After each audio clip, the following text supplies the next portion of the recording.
عاقلترین مرۆڤ ئەو مرۆڤەیە بتوانێت ئەم ژیانە کە مەکاتیە بە خۆشبەختی تێپەڕێنێت.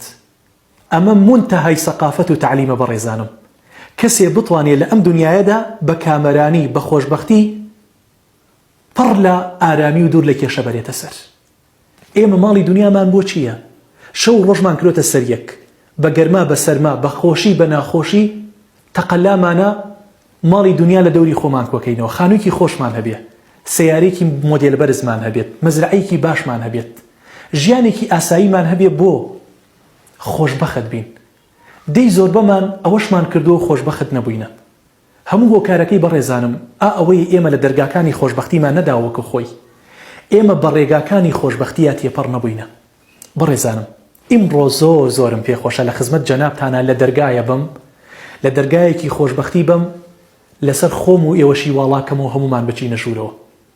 باوەڕتان هەبێ بەڕێزانم هەر کەسێک لە ئەم دەرگایە بات، لە ئەم دەرگایە بچێتە ژوورەوە، ئیتر تەواو خۆشبەختە بێت. واز بێنە لە عیبی خەڵک. ڕەحمەتی خوا لێبێ بۆ ئەوەی خۆشبەخت بیت، وەرە تەنها مەشغوڵ بە سەرقاڵ بە عیب و عاری خۆتەوە، نابینا بە کوێر بە بەرامبەر بە عیب و عالی خەڵک. واللهی ئەوە منتەهای سەقافەتە، ئەوە چڵە پۆپەی خۆشبەختی لەو دەرگایەیە بەڕێزانم. والله ئینسان عەقڵی هەبێت، یەک تۆزێ سەقافەتی هەبێت، واز لە عیب و عاری خەڵکە هێنێت. إذا كان المرء عاقلا ورعا، وكو شاعر فرمي أجا إنسان عاقل بورعي هبيت أشغله عن عيوبه ورعه.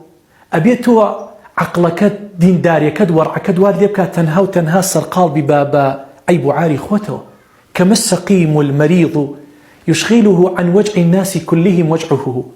شون كسكي نخوش تنهى وتنهى سرقال بأزاري خويوه، بإيش وبنا راحتكاني خويوه، وازی هێناوە لە هەموو ئێش و ئازاری خەڵک. ئەها بینیتانە بەڕێزانم کەسێک لە خەستەخانە لەسەر قەرەوێڵە ڕاکشاوە، ئازاری هەیە. دەیەها کەسیش وەک ئەم لە پەنایەوە ئازاریان هەیە، بگرە ئازاری ئەوان زۆر زیاتری شەلەم، بەڵام ئەم ئاگای لە ئازاری ئەوان نییە، مەشغوڵ نییە بە ئازاری ئەوانەوە، تەنها و تەنها سەرقاڵە بە ئازاری خۆیەوە. بەڕێزانم واللهی زۆر عەیبە مرۆڤ لە دەرگای خەڵک بات، بە دوای عیب و عاری خەڵکا بگەڕێت. بەڕێزانم ئێمە بۆیە خۆشبەخت نین، سەرقاڵین بە خەڵکەوە. تۆ سەرقاڵ بە عیب و عاری خۆتەوە، عیب و عاری خۆت لە لاشت دەرکە و خۆت پاکەرەوە. بەڕێزانم تاوانێکی زۆر گەورەی ئێمە خەڵکی ڕەش ئەکەین بە عیب و عار، عیب و عاری خەڵک هەڵەدەینەوە.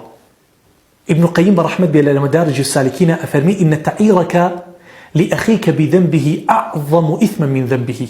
أفرمي أجر برايك التاواني كت، خوشك التاواني كت، تو هصاي بأو تاوانا لنا وخلك باسد كت ناوي تزران عيب عاري هالضايوة أو باس كرتني تو زور لتاوانك أو خرابتره. كسي كتوشي دزيب وجارك دزي كردوه، تو إسابو تشي لقبي دزيتي أديت بناي. كسي كتاواني عشقي كردوه، بو إساتو لنا وخلك بي لي فاحشة شي بي ألي بر الله.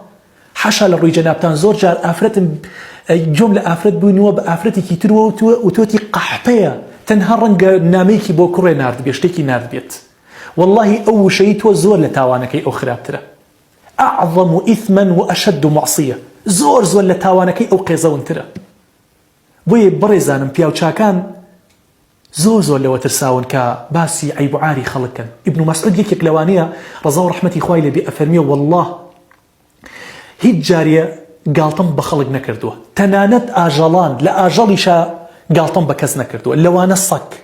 ئەفەرمیێ واللهی ترساوم گاڵتە بە سەگێ بکەم لەبەر ئەوەی ئەترسم ئەن ئوحەوەلە کەلبەن، منیش ببم بە سەگ. بەڕێزانم شایەدی پیاوێکم گاڵتەیە کرد بە گەنجێکی وەکو خۆی ڕەفیقی خۆی سەر زمانی ئەگرت، وشەکانی بە قورسی دەرئەبڕی، باوەڕێکی خوای پەروەردگار عوقوبەیدا بە هەمان نەخۆشی ئەو.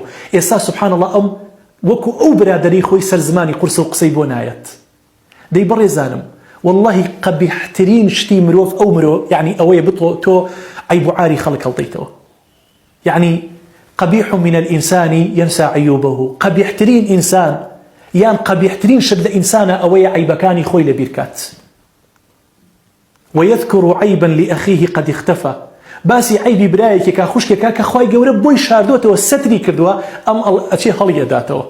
سبحان الله فلو كان ذا عقل لما عاب غيره. وەک شاعیرە فەرمیوە هەر کەسێک تۆزی عقلی هەبێت، تۆزی سەقافەت و ڕۆشنبیری هەبێت، تۆزی هۆشی هەبێت بە دنیاوە، تۆزی ئەسڵ لە خۆی تێگەیشت بێت، لەما عاب غيره قد ناچوو غەیری خۆی عەیبدار کات. وفيه عيوب لو رآها لاكتفى. چونکەم بەخوا بەڕێزانم ئێمە خۆمان کۆمەڵی عەیبمان تایە، ئەگەر بێت و بە چاوی سەرمان عەیبەکانی خۆمان ببینین ئیتر خەجاڵەت ئەبین، باسی عەیبی خەڵک ناکەین. سبحان الله. ئەها جاری وا هەیە یەک دنیا ڕیپۆق و ناشرینی بەدەم و چاوتەوەیە، ئەچیتە بەردەم ئاوێنەکە ئەنجا ئەزانی تۆ چ کارە ساتێ ڕووی کردوتە دەم و چاوت. دەی بەڕێزانم بەخوا ئەگەر ئێمە خوای پەروەردگار سەترمان نەکا و عەیب و عارەکانمان هەڵداتەوە، سوێن بەخوا ڕوومان نایە باسی عەیب و عاری خەڵکەین. هەر کەسێک باسی عەیب و عاری خەڵکە یەقینت بێت ئەو کەسە قەت خۆشبەخت نییە، و هەر کەسێکیش سەرقاڵ بێت بە عەیب و عاری خۆیەوە چاکسازی لە خۆیان بکە، هەوڵ بات تەنها چاوی خۆی ببینێت، عەیبی خۆی ببینێت، ئەم کەسە خۆشبەختە. ئەبێ وەکو ئاوێنەوە بین بەرامبەر یەکتری. بەڕێزانم ئاوێنە کە ئەچیتە بەرامبەری بە بێدەنگی پێت ئەڵێت فڵانە شوێنت عەیبێکی پێوەیە چاکیکە. دەی ئێمەش ئەبێ وەکو ئاوێنە لەگەڵ بەرامبەرەکەمانە ڕەفتارکەین. خوشکێکت برایەکت عەیبێکی هەیە، وەکو ئاوێنەیە بڕۆ بەردەمی بە بێدەنگی پێی بڵێ ئەمە عەیبەکەتە، کە عەیبەکەی لادا ئیتر تۆ مەڕۆ لەناو خەڵکا باسیکە، ئاوێنە باسە ناکات. سبحان الله. کە عەیبەکەتی پێوە دیتر ناو خەڵکا فەزحت ناکات، حەیات نابات.